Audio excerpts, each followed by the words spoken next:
નમસ્તે ફ્રેન્ડ્સ, આપણે આ ચેનલમાં આયુર્વેદ નેચરલ ડાયટ વિશે વાત કરીએ છીએ. આજે જોઈએ, શિયાળો છે અને ફળોની સિઝન છે. ફળ આપણે લેતા જોઈએ છીએ, બધા જાણીએ છીએ. આજે જોઈએ કે ફળ ક્યારે લેવા, કઈ રીતે લેવા અને કોણે લેવા. તો શરૂઆત કરીએ એ ફોર એપલથી.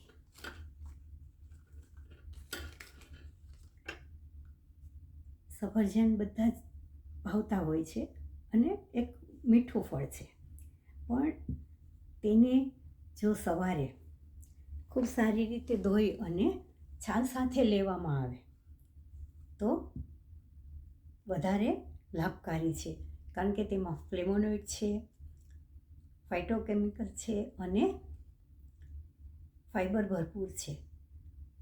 એટલે ડાયાબિટીસવાળા કે હાર્ટ ડિસીઝવાળા બધા લઈ શકે છે. સવારે એનું સેવન વધારે સારું છે. ત્યાર પછી બપોરે 4 પહેલાં એને આપણે લઈ શકીએ. અને બીજું જોઈએ તો બનાના. કેળા તો બધા લેતા જ હોય છે. આ કેળા પોટેશિયમ ને મિનરલથી ભરપૂર છે, સાથે આયરન આપે છે. કેળાને જો સવારે એક કેળું લેવામાં આવે તો આખા દિવસની ઉર્જા આપે છે, કારણ કે તે તરત શક્તિ આપનારું ફળ છે, ગ્લુકોઝ આપે છે શરીરમાં.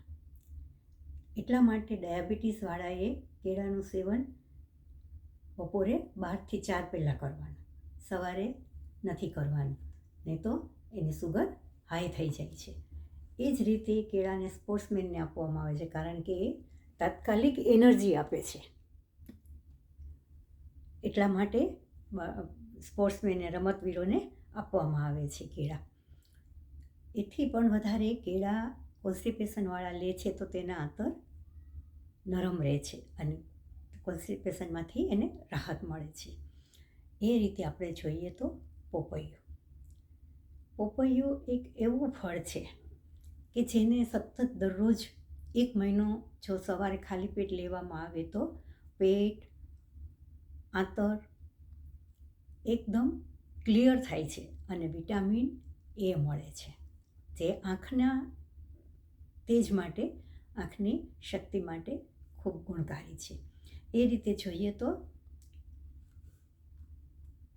પોમોગ્રેનેટ. દાડમને તો ઈરાનમાં ને ત્યાં એક સ્વર્ગનું ફળ કહ્યું છે કે દાડમનું સેવન હાર્ટને હેલ્ધી રાખવામાં ખૂબ ગુણકારી છે. આ દાડમને સવારમાં આપ 100 ગ્રામની માત્રામાં તેના દાણા લઈ શકો છો.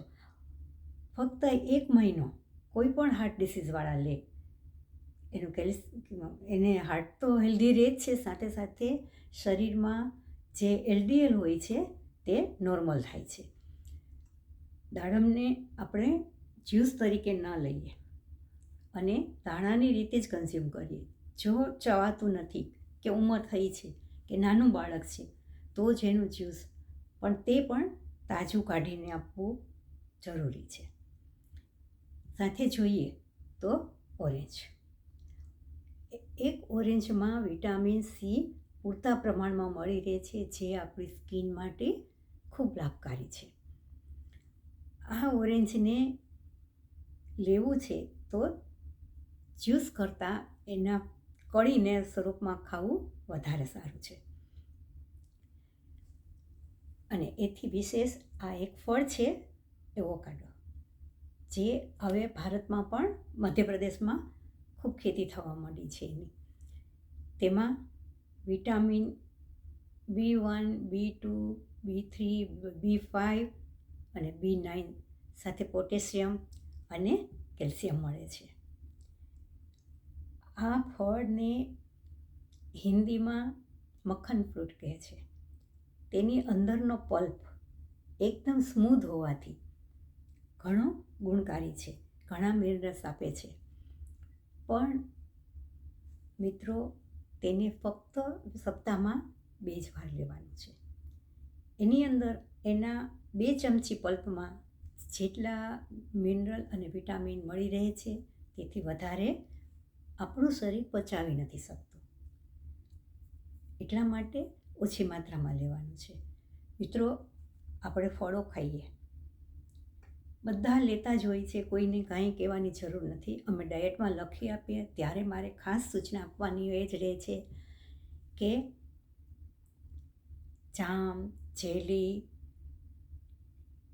કે જ્યુસ સ્વરૂપે ન લેતા, તૈયાર પેક રૂપે ન લેતા, જે રીતે કુદરતે આપ્યું છે, જે સ્વરૂપે મળે છે તે રીતે એને કન્ઝ્યુમ કરવાથી તેના બધા લાભ આપણે મેળવી શકીએ છીએ. એથી વિશેષ ફળો બધા સૂર્યપ્રકાશમાં પાક્યા છે, તેમાં જે મીઠાશ આવી છે એ સૂર્યના હિસાબે આવી છે. ત્યારે આપણે સવારના 9થી સાંજના 4 પહેલાં કોઈ પણ ફળનું સેવન કરીએ તો વધારે હિતકારી છે, તો આપણે તેના પૂરતા લાભ લઈ શકીશું.